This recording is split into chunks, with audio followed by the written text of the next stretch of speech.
Lin, diam ya, Lin. Selamat siang, Pak Januar dan teman-teman. Kami dari kelompok 3 akan mempresentasikan tentang pengertian kelompok sosial, syarat terbentuknya kelompok sosial, dan ciri-ciri kelompok sosial.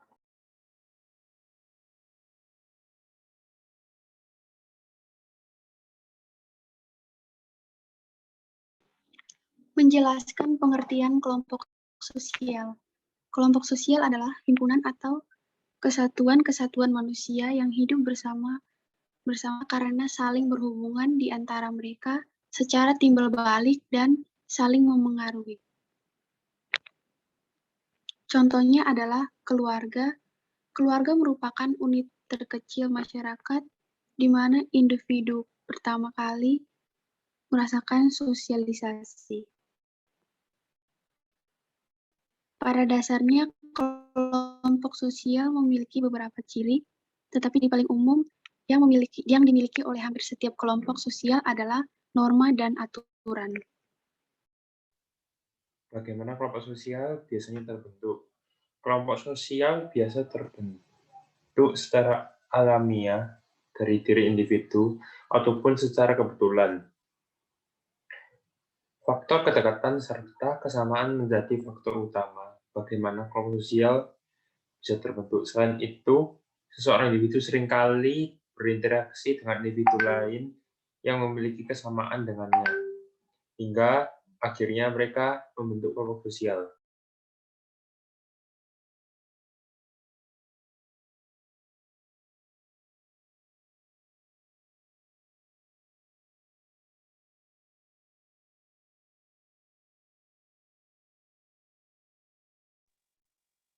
Berikut syarat terbentuknya kelompok sosial.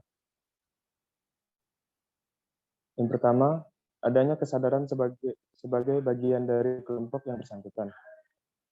Yang dimaksud dengan kesadaran sebagai bagian dari kelompok yang bersangkutan, yaitu rasa tanggung jawab dari hati seseorang bahwa ia termasuk dalam suatu kelompok tersebut. Seperti ia akan bersalah walaupun anggota lain yang bersalah. Yang kedua, adanya hubungan timbal balik antar anggota. Adanya hubungan timbal balik antar anggota, setiap anggota kelompok harus memiliki kesadaran bahwa ia merupakan suatu bagian dari kelompok sosial tersebut. Adanya hubungan yang bersifat timbal balik antar individu dan kelompok. Hubungan timbal balik ini merupakan hubungan yang saling mempengaruhi, memiliki sistem dan proses dalam perkembangan kelompok.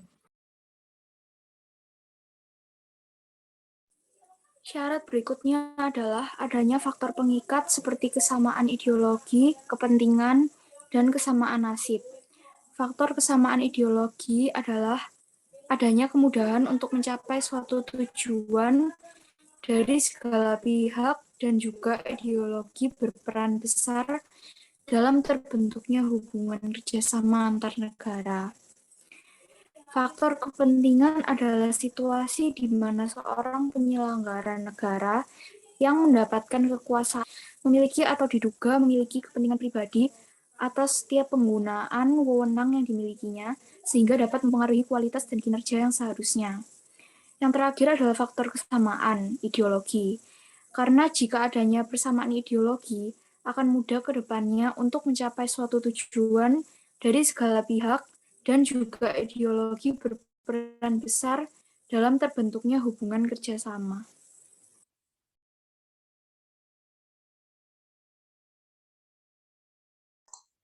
Selanjutnya adalah memiliki struktur, kaidah, dan pola perilaku yang sama.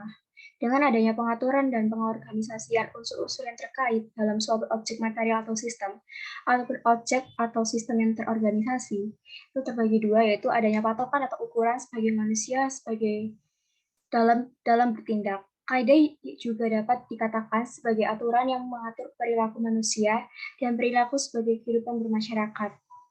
Kaidah etika merupakan kaidah yang meliputi norma susila, norma agama, dan juga norma kesopanan.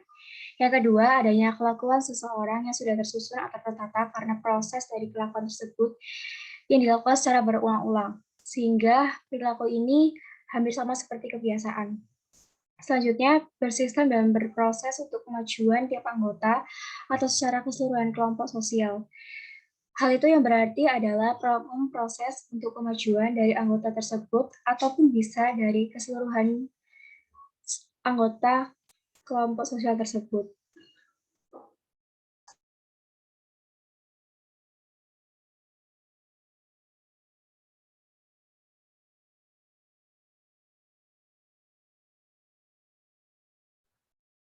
Ciri kelompok sosial.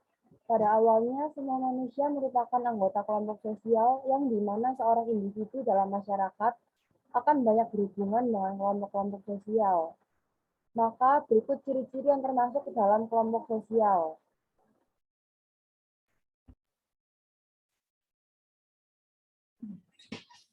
Yang pertama, adanya kesadaran dari masing-masing individu jika ia adalah bagian dari kelompok tersebut. Yang kedua, adanya hubungan timbal balik antar anggota sendiri ataupun anggota lainnya.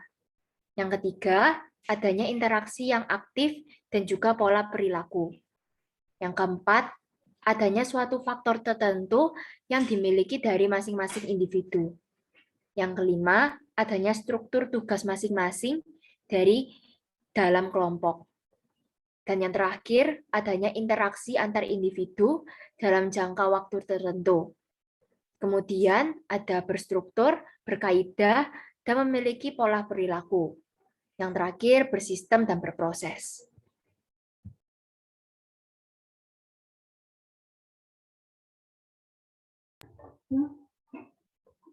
Ciri-ciri kelompok sosial. Di bawah ini terdapat macam-macam kelompok sosial yang terbagi dari beberapa jenis, yaitu yang pertama adalah kelompok statistik, yaitu kelompok yang bukan organisasi, tidak memiliki hubungan sosial dan kesadaran jenis di Islamnya. Contohnya itu seperti kelompok penduduk usia 10-15 tahun di sebuah distrik.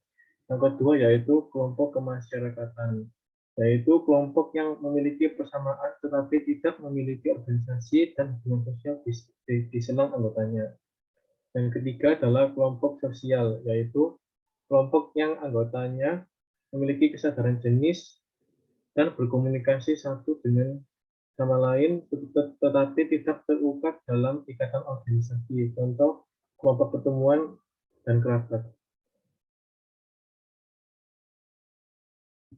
Dan yang terakhir adalah kelompok asosiasi, yaitu kelompok yang anggotanya memiliki kesadaran jenis dan mempunyai persamaan keperluan pribadi maupun keperluan bersamaan.